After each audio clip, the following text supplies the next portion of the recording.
चलिए चलिए मजेदार बात है। यार मजेदार कब हम किसी के हमारे किसी बच्चे के चेहरे पे खुशी लाते हैं। किसी बच्चे के चेहरे पे खुशी लाना सबसे बड़ी उपलब्धि है सारे शिक्षक के लिए। यदि हमारे कारण किसी को हंसी आ जाए, बच्चे को और खुशी मिल जाए, इससे बड़ा क्या हो सकता है। वर्मा जी, विज्ञान में 7 पाठ पढ़ लिए, तो मैं चाहता हूँ कि पहला पाठ कौन सा है? फसल उत्पादन एवं प्रबंधन। हाँ, दूसरा पाठ दूसरा बच्चा बताओ कौन सा है दूसरा पाठ? सूक्ष्मजीव। कोई कॉपी में नहीं, आप देखें। सूक्ष्मजीव मित्र एवं सूक्ष्मजीव मित्र एवं शत्रु। हाँ, तीसरा पाठ कौन सा है? कोयला और पेट्रोलियम। चौथा पाठ कौन सा है? दहन और ज्वाला। दहन और ज्वाला। पांचवा पाठ कौन सा है? पौधे एवं जंतुओं का संरक्षण। और छठा पाठ कौन सा है? जंतुओं में जनन। और सातवां पाठ कौन सा है? किशोर अवस्था की ओर, है ना, जंतुओं में जनन और किशोर अवस्था के और ओर। तो मामला यह था कि हमने मोटा मोटा माइंड मैप बनाया उसको उसकी बात करने की। कोई चीज़ जो है ना साहब, एक सवाल छोटा सा सवाल हो तो उसको तो हम चुटकी बजा के कर सकते हैं, लेकिन कभी हम कोई 7 पार्ट पे हमने कभी काम करा सर, उस चीज़ को समझने का प्रयास करो कि मान लो 3 महीने में यदि मैंने 7 पार्ट पढ़ाए हैं, तो बच्चे को उनको 7 पार्ट के बारे में बताने के लिए उनको हम समय देंगे कि चुटकी में बताएंगे 7 पार्ट। सर आपसे मेरा प्रश्न, सही प्रश्न है, पॉजिटिव प्रश्न होगा भाई। कोई चीज़ हम जिसको हमने 1 महीने में पढ़ाया है, 2 महीने में पढ़ाया है, तो उसको प्ले करने के लिए उसको समय चाहिए ना सर। नहीं बोले सही है कि गलत है?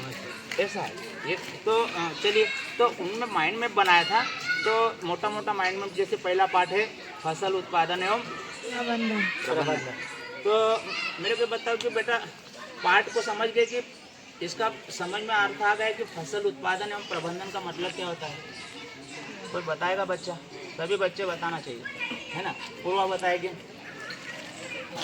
फसल उत्पादन एवं प्रबंधन। तो फसल से क्या मतलब? मतलब कि फसल जब एक ही किस्म के पौधे मतलब उगाए जाते हैं तो उसको फसल कहते हैं। हाँ, बड़े पैमाने में। हाँ। ये हो गए, है ना। और उसका उगाना फसल उत्पादन हो गया, है ना। और प्रबंधन में क्या आता है?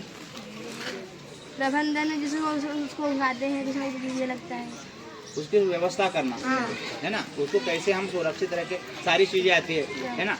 तो फसल उत्पादन का जो हम मामला, फसल उत्पादन की जब बात करते हैं, तो कौन कौन सी चीज़ों की बात करेंगे? उसमें कितने शुरू में कौन सी बात करेंगे? भाई जैसे फसल उत्पादन करना है तो उसके 5-6 चीज़ें पूरी है ना, शुरू से आखिरी तक। क्या करेंगे? पहले मिट्टी तैयार करेंगे, उसके बाद क्या करेंगे? बुआई करेंगे। उसके बाद क्या करेंगे? उसके बाद क्या करेंगे? सिंचाई करने के बाद क्या करेंगे? और उसके बाद क्या करेंगे? उसके बाद क्या करेंगे? सुरक्षित रखेंगे, ये है ना। हाँ, उसको है ना इस्तेमाल करेंगे भंडारण करने के बाद। तो ये मोटी मोटी देखो ये माइंड में बने बच्चा ने। अब देखिए फिर इसी पे हम बात करते हैं। जैसे हमको फसल उत्पादन का हमने पार्ट का जो माइंड में बनाया, तो उसमें पहली चीज़ तो हमको क्या करना पड़ेगा? सबसे पहले क्या होना चाहिए हमारे पास? जमीन। तो जमीन के लिए हम क्या करेंगे? अरे जमीन तैयार कैसे करेंगे? हाल रखकर जुता करेंगे, मिट्टी को पोला करेंगे। तो जो मिट्टी को पोला करना क्या कहलाता है? ये भी मज़ेदार बात है। वर्मा जी उसको नोट करो पॉइंटों को बेटा, यहाँ पे ना। तो पोला करो, उसको जुताई कहते हैं। यदि प्रश्न आपके पास यदि ऐसा है कि जुताई किसे कहते हैं? मिट्टी को उलटना करना। बहुत बढ़िया। और यदि इसी में ऐसा प्रश्न आ जाए कि जुताई करने से क्या फ़ायदा है? बिना जुताई के भी हम फसल बो सकते हैं ना, पर जुताई करते हैं तो जुताई से उसको क्या फ़ायदा मिलता है? हाँ, वो जो नाइट्रोजन वायु रहती है ना, हाँ। वो आसानी से जा सकती है पौधों की जड़ों तक, है ना। हाँ। और फिर पानी भी आसानी से जा सकता हाँ, है। पानी भी आसानी से। उसको सांस भी, ऑक्सीजन भी हाँ। चली जाती है ना। जड़ों में भी ऑक्सीजन की जरूरत पड़ती है। हाँ। तो ये मतलब इसलिए हम पोला करते हैं। अब पोला करा आपने, हाँ। तो पोला करने के यंत्र क्या क्या है? उसको बंद कर दो, उसको तो अभी यंत्र हल है, बखर, हल बखर, उससे पोला करते हैं, हाँ। है ना। और आधुनिक यंत्र क्या है?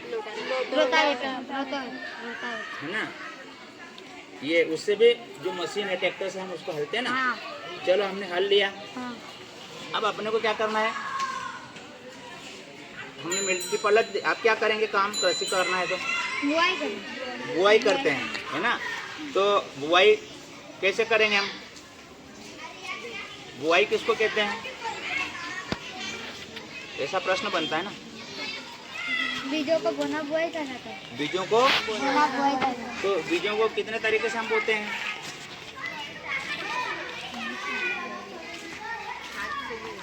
हाथ से भी बोते हैं और एक मशीन से।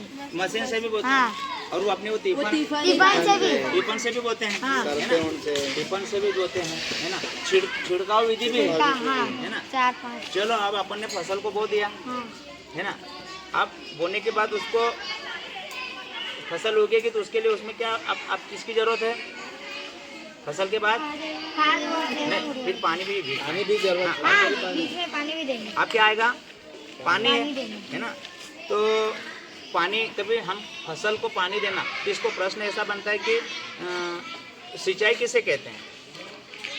ये प्रश्न बनता है, सही है ना। सिंचाई किसे कहेंगे? एक निश्चित अंतराल पर पौधों को पानी देना। तो एक निश्चित अंतराल पे पौधे को पानी देना निश्चित समय पे क्या कहलाता है? सिंचाई। आपको भी इसमें प्रश्न सिंचाई में कौन कौन से बनते हैं आपके तरफ से? मेरे प्रश्न छिड़काव तंत्र, ड्रिप तंत्र। इसका प्रश्न कैसे बनेगा? सिंचाई करने के तरीके सिंचाई कितने प्रकार की जाती है? कितने प्रकार से की जाती है ना। एक तो परंपरागत और आधुनिक। हाँ, सिंचाई दो के तरीके है ना। हाँ। तो पुराने जमाने में भी सिंचाई की जाती थी, हाँ। उसको बोलते उसको बंद कर ले। किताब को बिल्कुल बंद कर ले, है ना। किताब अभी बंद रहेगी, थोड़ा स्लो हम देख लेंगे। तो सिंचाई करने के तरीके है ना। तो जो पुराने तरीके हैं उनको कौन से तरीके बोलते हैं? परंपरागत तरीके। कौन से तरीके? वर्मा जी सुनते जाना उसको, है ना। उसको क्या कौन से तरीके बोलते हैं? परंपरागत तरीके।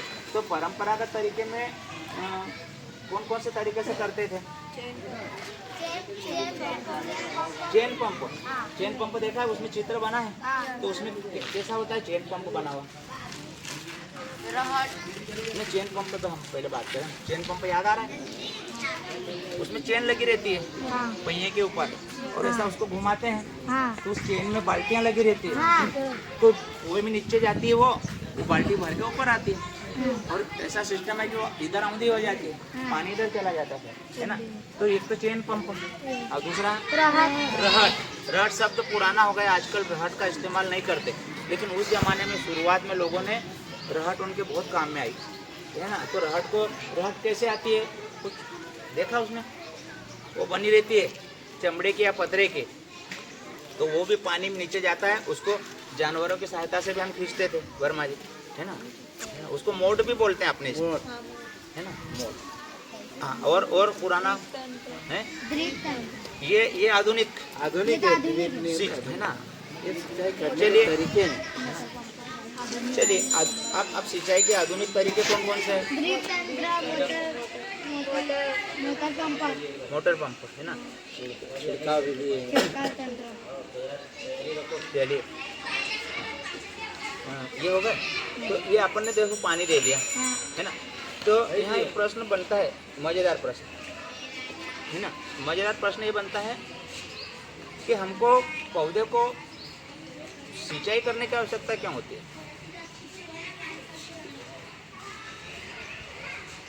लगाओ दिमाग। ऐसा प्रश्न बन रहा है ना भाई, हम फसल उगा रहे हैं।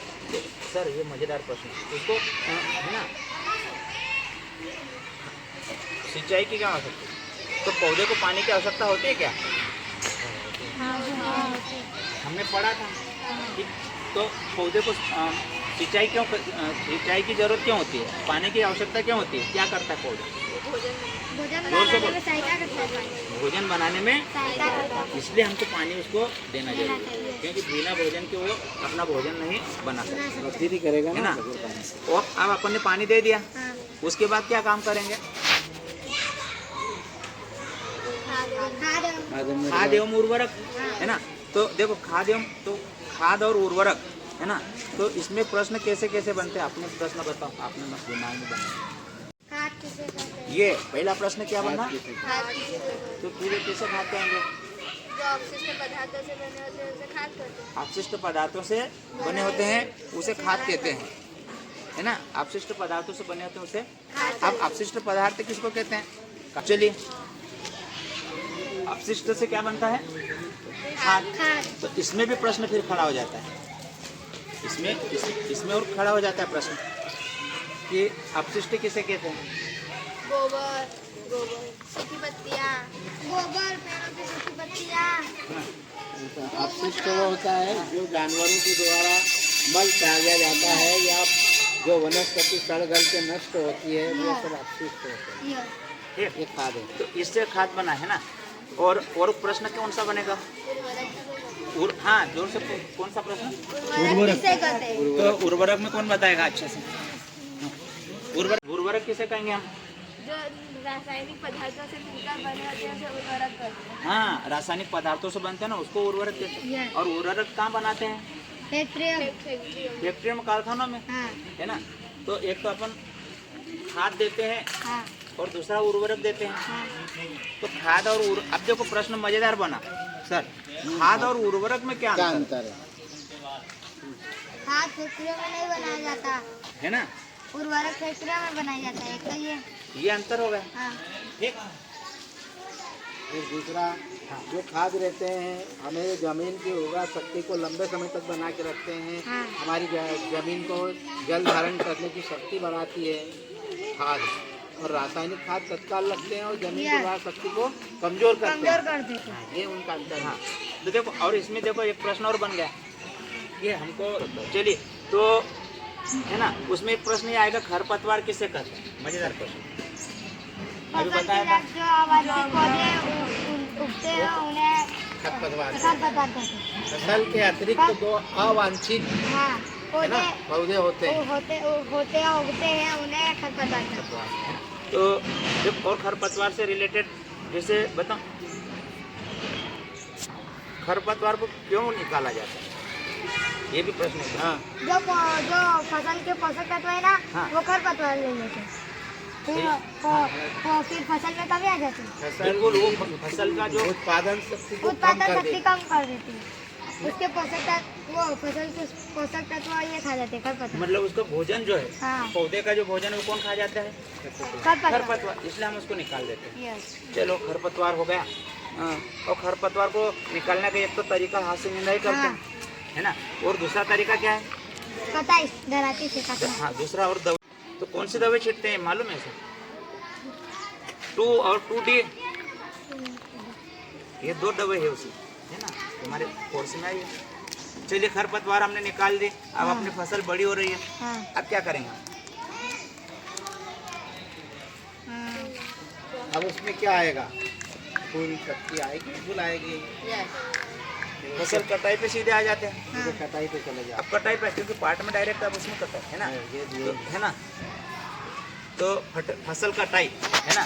तो फसल कटाई के यंत्र पूछा है आजकल। फसल कटाई का यंत्र एक है, क्या बोलते हैं उसको? हार्वेस्टर, है ना। वो बहुत बड़ी मशीन आती है, उससे फसल पूरी काट देते हैं, है ना।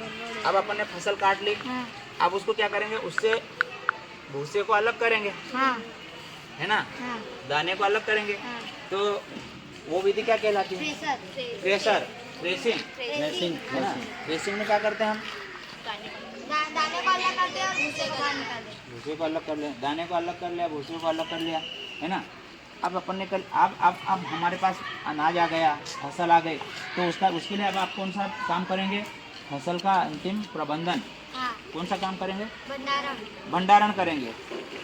तो भंडारण के लिए हमको क्या क्या सावधानी करना है?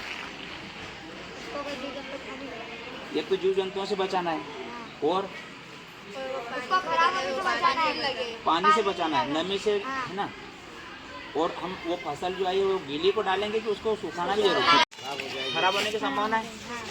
चलिए, तो ये फसल का हमने भंडारण कर लिया, है ना। और आप वर्मा जी, आप इतने प्रश्न बच्चों ने करे, इतनी सारी बात हुई, तो इसका निष्कर्ष क्या है? इसके बारे में आप अपना साझा करो कि और इसमें हम क्या जोड़ सकते हैं, या फिर और इन्होंने क्या अच्छा करा और अच्छे से कैसे क्या, उसमें हम समझ ऐसा बोल। अपन शुरू से करते हैं। सबसे तुमने कहा कि फसल तैयार करके फसल बोने के लिए पहले ज़मीन तैयार करते हैं। ज़मीन तैयार करने में तुम्हारा एक प्रश्न आता है, ज़मीन को हम पोली करते हैं। पोली करने के बाद एक आपने केवल एक उद्देश्य बताया कि केवल नाइट्रोजन प्राप्त कर सके, और दूसरा भी बताया। और बताओ उसमें पोली करने का मुख्य उद्देश्य क्या है? हमारी जमीन के अंदर वायु का भी प्रवेश होना वायु का चाहिए, प्रवेश होना सूर्य चाहिए, के और- प्रकाश की रोशनी जाना चाहिए, और पानी जाना चाहिए। और जो इसमें लाभदायक जीवाणु है वो आप ऊपर आना चाहिए। लाभदायक जीवाणु ऊपर आ जाए, और जो पोषक तत्व जो होते हैं ना हाँ। वो जमीन में ऊपर आ बात जाते करें ना हैं। वो उस पर फोकस करना चाहिए। पोषक तत्व, पौधे को पोषक तत्व खींचने में पोली जमीन रहेगी तो उसमें से आसानी से खींच लेगा। कटे जमीन में से उसकी जड़ें नहीं खींच पाएगी, है ना। एक तो ये हो गया। अच्छा, और पोषक जमीन बोने के पश्चात कभी ऐसा होता है कि हमको जमीन को कठोर भी करना पड़ती है?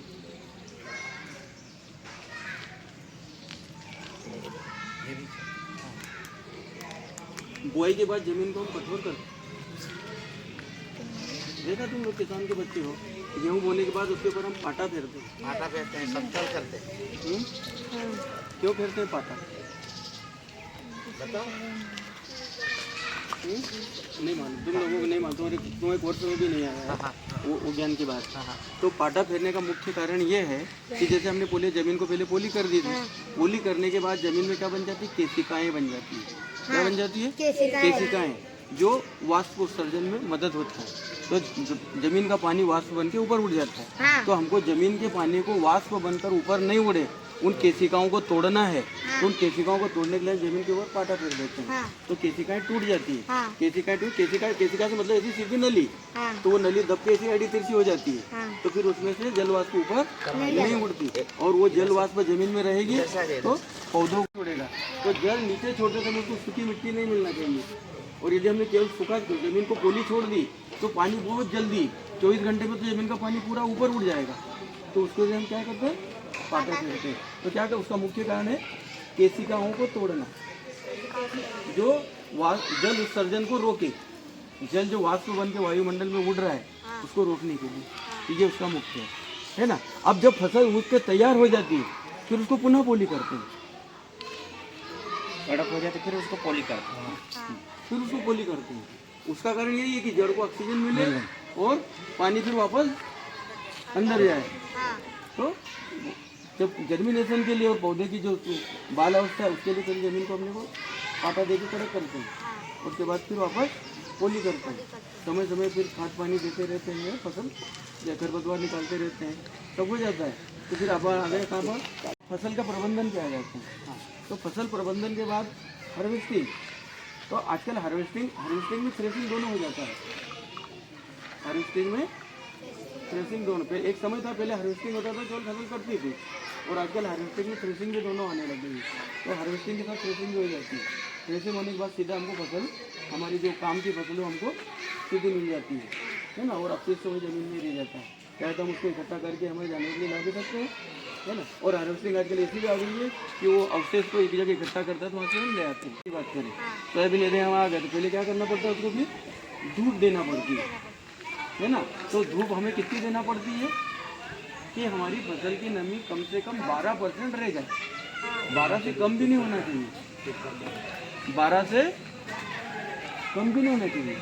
12 से यदि कम हो गई तो फिर क्या होगा कि वो बीज जो है ना वो अगले समय के लिए उगने में परेशानी हो जाती है। तो उसकी है ना उपजाऊ जमीन का जो अंकुरण क्षमता है वो कम हो जाती है। तो अधिक भी धूप नहीं देते। कहाँ तक देते? 12% तक।